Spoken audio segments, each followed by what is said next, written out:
This is Ryker's roadmap to success. Normally Ryker, one of the rules I suggested was that he's not allowed to be on the furniture, but this is a better video when I have a dog with me, and it's going to be his birthday tomorrow, so I have a couple extra bully sticks that we're going to leave here for him. These are for your birthday, buddy. So separation anxiety, I don't think he has a full-blown case of separation anxiety. I think he just gets nervous and anxious when his guardians leave. Usually real separation anxiety, they are destroying things, not like shoes that are left behind, but they're trying to go through walls.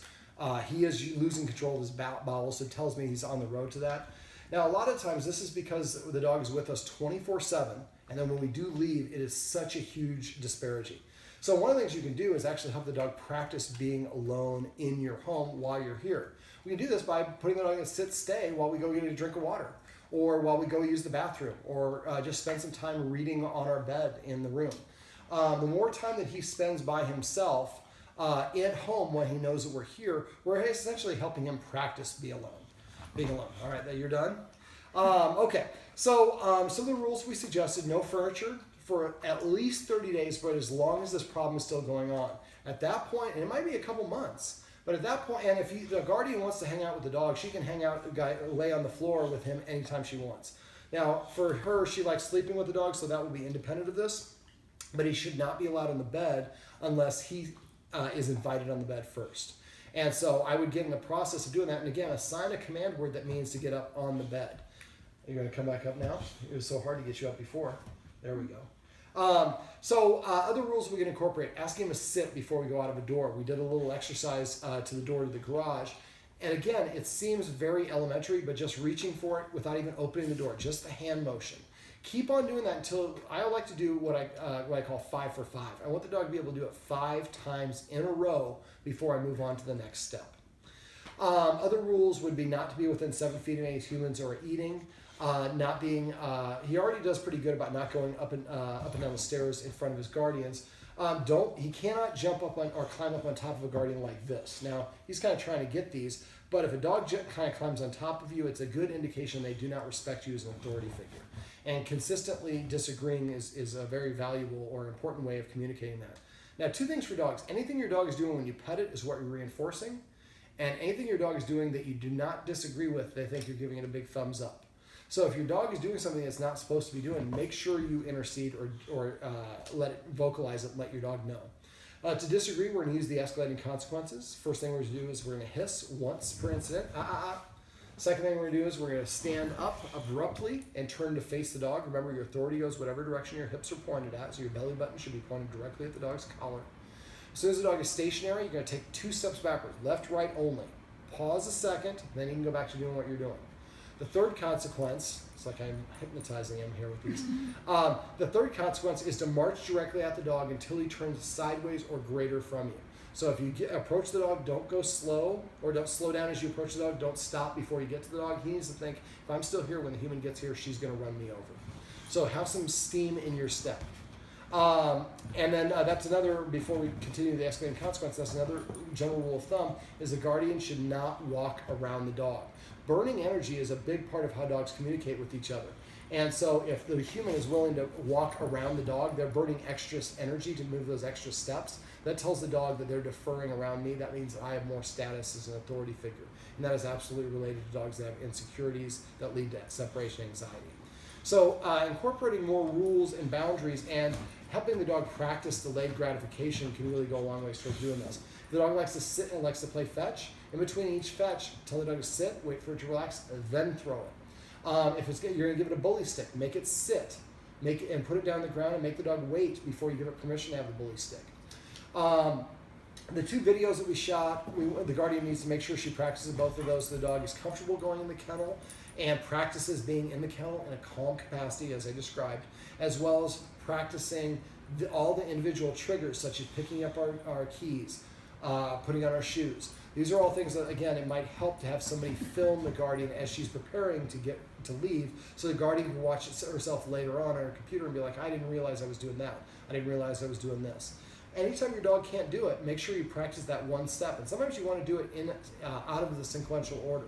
So the dog practices just me putting on my shoes, then taking my shoes off, putting my shoes on, taking my shoes off.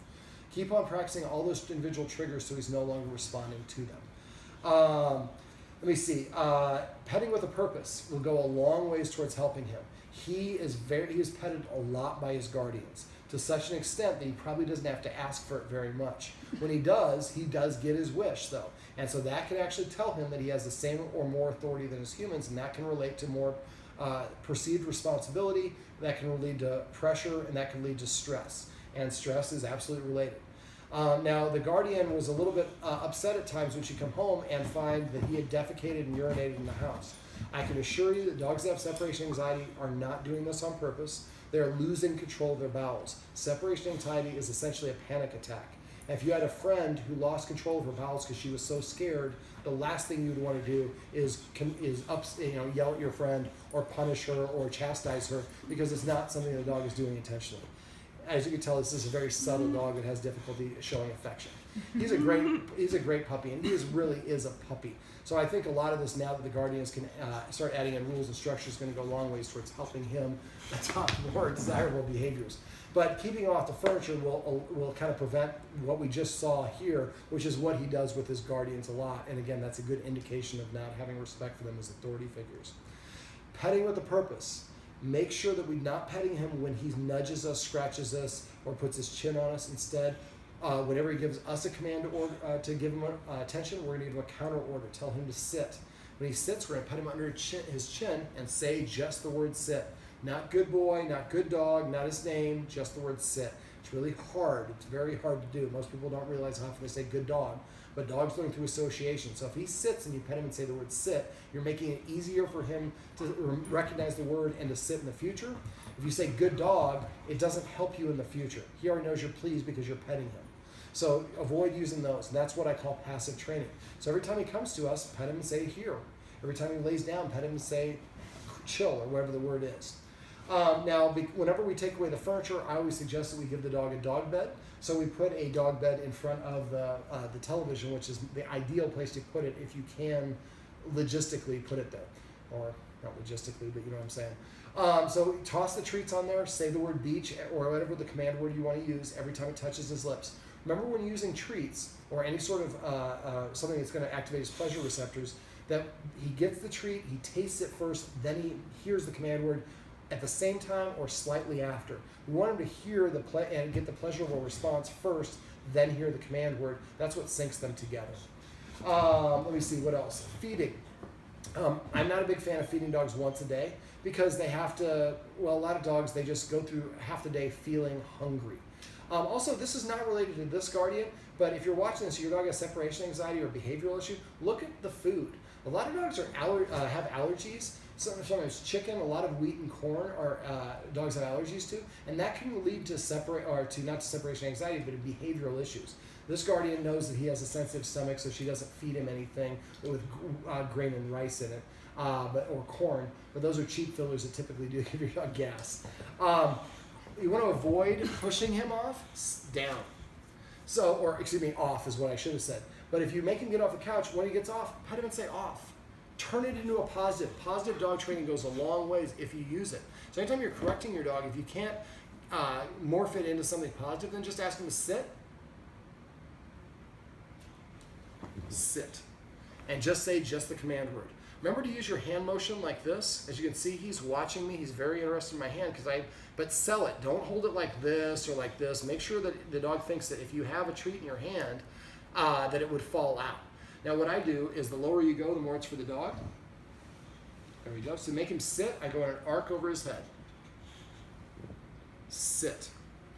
So once he sits down, lower your hand right underneath his mouth. So all he has to do is tilt his head, nose down, licks that treat off, and we start tickling him under his chin and say the word sit.